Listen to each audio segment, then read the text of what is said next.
Essa movimentação do embaixador de Israel no Brasil encurtou muito o pavio do Lula. O Lula está pelas tampas com esse embaixador. Se o embaixador continuar confundindo diplomacia com política partidária, que é o que ele tem feito nos últimos dias, ele pode pode tomar uma providência qualquer do Itamaraty e tal.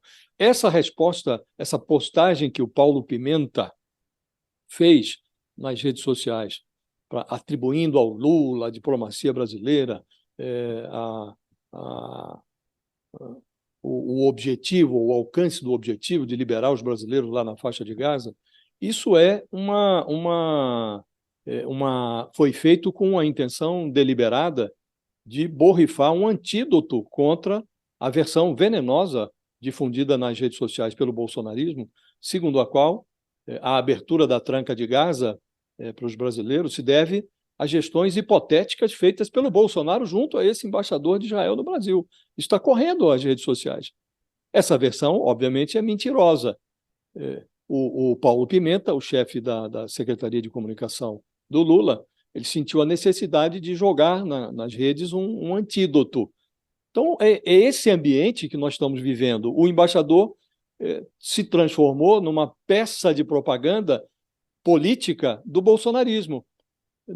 Ele virou um banquinho no qual o bolsonarismo sobe para atacar o governo Lula.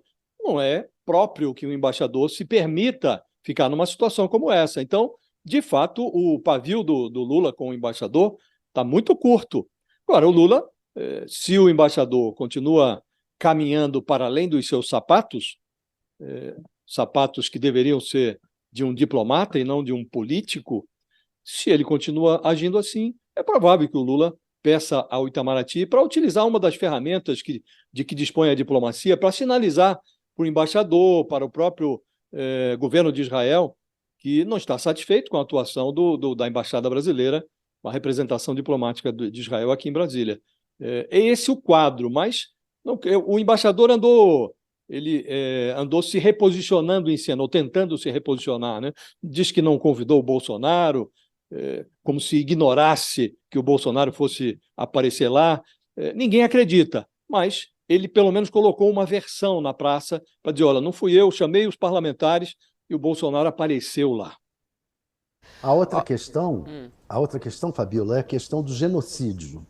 sim. O Celso Amorim não falou à toa e não falou em genocídio sem conversar com Lula. Isso daí vai ser colocado agora claramente até pelo Lula. Olha, o que está havendo lá é um genocídio. Tem que começar, tem que pôr um ponto final nisso daí. Essa é uma outra questão que vai entrar no endurecimento do discurso, no nível do discurso. Olha, não pode haver, tem que parar o genocídio. Esse conceito vai ser mais usado pelo Brasil e pela diplomacia brasileira. Bom, enquanto a gente está falando aqui da diplomacia brasileira, a situação de Brasil e Israel, a guerra segue, né? E hoje chama a atenção mais bombardeios em hospitais. Essa é a informação que a gente recebe. O bombardeio atinge o maior hospital do norte de Gaza, onde combates não dão trégua. A gente tem um vídeo mostrando isso.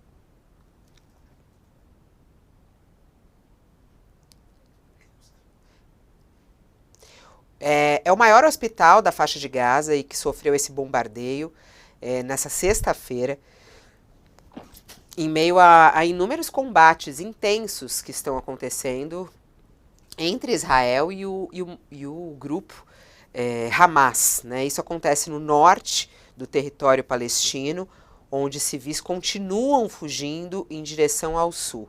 O Hamas anunciou que 13 pessoas morreram nesse ataque e dezenas ficaram feridas. Esse hospital se chama Hospital Al-Shifa. Isso foi atribuído pelo grupo a Israel, esse ataque, que não se manifestou até o momento a respeito dessa denúncia feita pelo Hamas. Israel havia anunciado combates intensos nas imediações do hospital na quinta-feira e também informou que matou dezenas de combatentes do Hamas e destruiu túneis do Hamas. O primeiro-ministro israelense, Benjamin Netanyahu, reiterou ontem que o país não pretende governar nem ocupar a faixa de Gaza. Isso ele falou depois de mais de um mês de guerra. E Israel prometeu aniquilar o Hamas em represália pelo ataque do 7 de outubro. Disse que os ataques mataram 1.400 pessoas, a maioria de civis, e reforçou do sequestro de 240 pessoas que ainda segue nas mãos do Hamas. E o que a gente tem de informação também é que, diante dessa situação do agravamento da guerra e dos ataques de Israel, os Estados Unidos têm subido o tom em relação à postura de Israel. O secretário americano, o secretário de Estado dos Estados Unidos, Antony Blinken, afirmou num evento na Índia que já morreram palestinos demais na guerra. Ele afirmou que respeita os esforços dos aliados em Tel Aviv de reduzir o número de baixas civis na guerra contra o Hamas, mas que não estava sendo suficiente. E aí os Estados Unidos têm pedido para que Israel faça uma pausa. Eles queriam 3 dias de pausa nos combates e Israel, na verdade, aceitou 4 horas por dia